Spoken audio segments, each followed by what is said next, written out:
ಅಂತ ಗೆಸ್ ಮಾಡಿ. ಗೊತ್ತಿರೋರು ನನಗೆ ಕಮೆಂಟ್ಸಲ್ಲಿ ಹೇಳಿ, ಗೊತ್ತಿಲ್ಲದವರು ವಿಡಿಯೋನ ಎಂಡ್ ತನಕ ನೋಡಿ.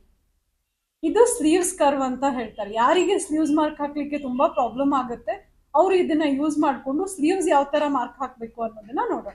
ಸ್ಲೀವ್ಸ್ ನಿಮ್ಗೆ ಎಷ್ಟು ಉದ್ದ ಬೇಕೋ ಅಷ್ಟು ಉದ್ದ ನೀವು ತಗೊಳ್ಬೋದು. ಸ್ಲೀವ್ಸ್ ಡೌನ್ ಮಾಡೋದು 4 ಇಂಚ್ ಯಾವುದೇ ಮೆಜರ್ಮೆಂಟ್ ಇದ್ರೂ. ಅದು ಯಾಕೆ ಅನ್ನೋದನ್ನ ಅಪ್ಲೋಡ್ ಮಾಡಿದ್ದೀನಿ, ಅದನ್ನ ನೀವು ನೋಡ್ಬೋದು. ಇಲ್ಲಿಂದ ಇಲ್ಲಿಗೆ 14 ಬೈಸೆಪ್ಸ್ ಇದ್ದಾಗ ನಾನು ಅದನ್ನ ಅರ್ಧ ಮಾಡಿ 7 ತಗೋತಾ ಇದ್ದೀನಿ.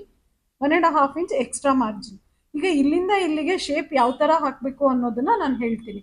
ಅದಕ್ಕೂ ಮೊದಲು ಇದು ನೀವು ತಗೊಂಡು ಪರ್ಚೇಸ್ ಮಾಡಿ ಅಂತ ಹೇಳೋದು ನನ್ನ ಉದ್ದೇಶ ಅಲ್ಲ. ಇಂಟೆನ್ಷನ್ ಏನು ಅಂದ್ರೆ, ತುಂಬಾ ಜನಕ್ಕೆ ಇದು ಮಾರ್ಕ್ ಹಾಕ್ಲಿಕ್ಕೆ ಬರ್ತಾನೆ ಇರಲ್ಲ. ಎಷ್ಟೋ ಜನ ಟ್ರೈ ಮಾಡಿದ್ರು. ಇದು ಅವರಿಗಷ್ಟೇ. ಯಾರಿಗೆ ಮಾರ್ಕ್ ಹಾಕ್ಲಿಕ್ಕೆ ಬರುತ್ತೆ ಅವ್ರು ಇಂಥದ್ರ ಮೇಲೆಲ್ಲ ಡಿಪೆಂಡ್ ಆಗ್ಲಿಕ್ಕೆ ಹೋಗ್ಬೇಡಿ. ನೀವು ಇಂಡಿಪೆಂಡೆಂಟ್ ಆಗಿರಿ, ನೀಟಾಗಿ ಕಲೀರಿ ಅನ್ನೋದೇ ನನ್ನ ಉದ್ದೇಶ. ಅದಕ್ಕೆ ಸ್ಮಾಲ್ ವಿಡಿಯೋಸ್ ಹಾಕಿದ್ದಿದೆ. ಈಗ ಇದನ್ನ ನೋಡಿ ನಾನು ಯಾವ ತರ ಪ್ಲೇಸ್ ಮಾಡಿದ್ದೀನಿ ಅಂತ. ಇಲ್ಲಿ ಮಾರ್ಕಿಂಗ್ ತನಕ ಇದೆ, ಇಲ್ಲಿ ಡೆಡ್ ಎಂಡ್ ತನಕ. ಸೊ ನೀವೀಗ ಏನು ಮಾಡಬೇಕು, ಇದ್ರ ಮೇಲೆ ಇಟ್ಟು ಒಂದು ಲೈನ್ ಹಾಕಬೇಕು.